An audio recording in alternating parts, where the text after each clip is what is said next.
Hello Internet, so nice to see you. Today we talk about the enigmatic scale, and many of you have requested this video, so finally we talk about it.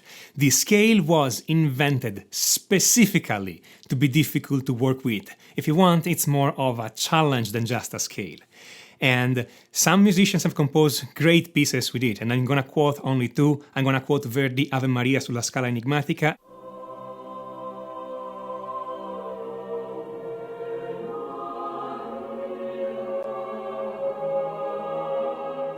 and Satriani, the Enigmatic from Not of This Earth.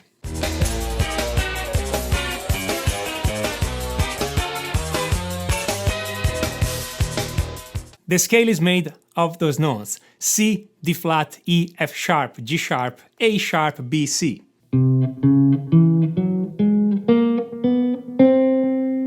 That's a nice reassuring sound, isn't it? Now, technically, this is the ascending version of the scale. There is also a descending version where you have an F natural rather than F sharp.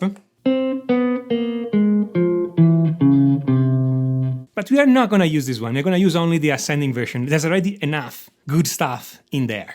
Now, why this scale it's so hard to work with? First of all, notice that we are missing the fourth and the fifth of the scale. We are missing the F natural and the G natural that allow us to ground the harmony solidly into the key. Here they are missing, so it's hard to create a stable harmony with this scale. And second, notice the weird intervals. We have an interval of a whole plus a half step between D flat and E. And then we have three half steps in a row between A sharp and B, then B and C, and then C and D flat. And if you try to harmonize the scale, you get even stranger things. For instance, the chord on the first note, it's a C augmented, C, E, G sharp. Not super stable, but that's okay. The best chord I can build on the second degree is a D flat minor, D flat, E, G sharp. Because the E is equivalent to an F flat, and the G sharp is equivalent to an A flat. On the third degree, I have either an E major, E, G sharp, B, or an E augmented, E, G sharp, C. On the fourth degree, I have an F sharp, A sharp, C sharp, which is like D flat, and I can have an F sharp 7 if I want, with the addition of the E note. On the fifth degree, I have a G sharp augmented, which is a G sharp, C, E. On the sixth degree, I have an A sharp diminish, A sharp, C sharp, which is D flat, E. On the seventh degree, it's hard to construct a chord because I have no major third or minor third. But I can construct a B sus2, which is B, D flat, F sharp, and a B sus4, which is B, E, F sharp. And in fact, this gives me the idea I can build suspended chords on many other degrees. For instance, on the second degree, I can have a D flat sus2. On the third, I have an E sus2. On the F sharp, I have an F sharp sus2 and an F sharp sus4. So if I start working with those suspended chords, it's much easier to build something interesting.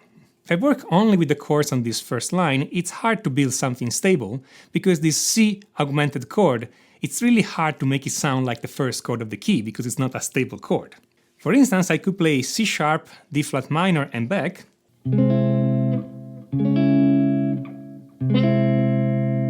But to my ear, if I just play this, it sounds like D flat minor is the root chord and C sharp is just a tension chord. Using the suspended chord gives me more interesting situations. For instance, this is C augmented, D flat suspended fourth, B suspended second, C augmented.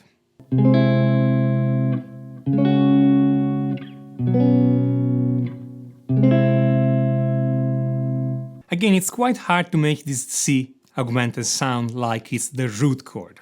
At this point, it's interesting to notice that originally the scale was not intended as a scale in the sense that we mean today, but it was meant as a bass line over which to build different chords using any kind of note. So it wasn't meant as a collection of notes to which you have to restrict yourself to compose a piece. It was just meant as a bass line. But then again, it's really fun to limit yourself to those notes and see what you can do.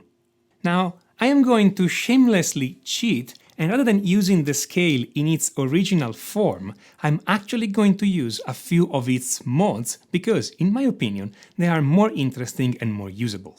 For instance, if I take the fourth mode of this scale, I have something that I find more interesting. Now, starting from the fourth note, the intervals are whole, whole, half, half, half, whole plus half, whole.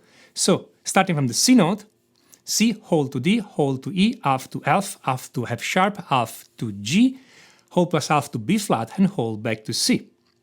So I have this scale, which is again the fourth mode of the enigmatic scale, and the notes are C, D, E, F, F sharp, G, B flat. This scale will sound great over a C dominant chord, like a C7 or a C9, and it will sound like an arpeggio, a C9th chord, with a chromatic passage between the third E and the fifth G.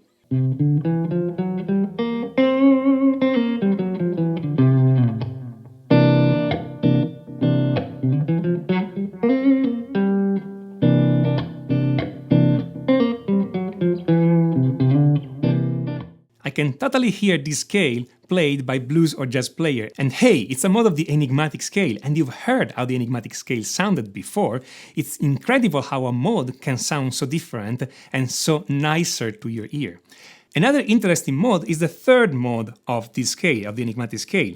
Starting from the third note, the intervals of the enigmatic scales are whole, whole, whole, half, half, half, whole plus half.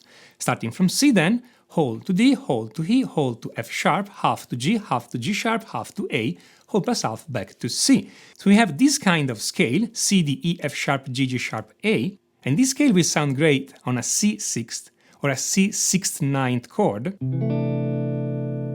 and it will have a chromatic passage between G sharp, A, and it will have a sharp fourth, which is F sharp.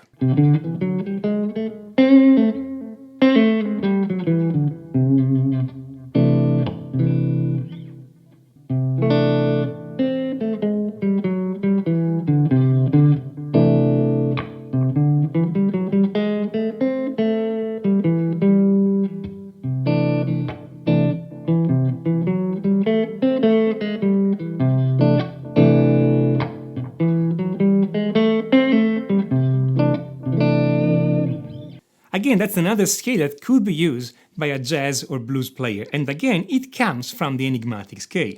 So what do you think? Am I cheating by using modes? It's up to you to decide. Write it in the comment if you think I am cheating or using mode. It's a completely valid way of solve the problem of composing music with the enigmatic scales.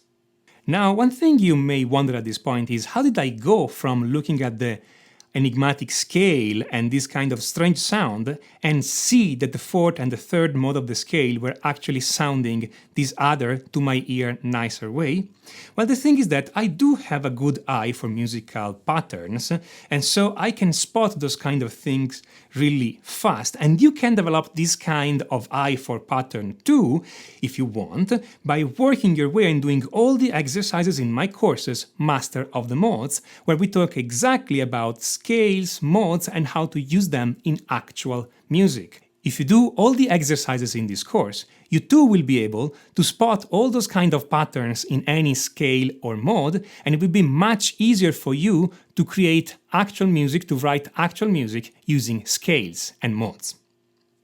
If you like this video, smash on that like button and don't forget to subscribe. And if you think you have friends who are interested in the enigmatic scale, please do send this video to them. And as usual, if you have any kind of question or request, please write it in the comment. This is Tommaso Zilli of MusicStudyForGuitar.com, and until next time, enjoy!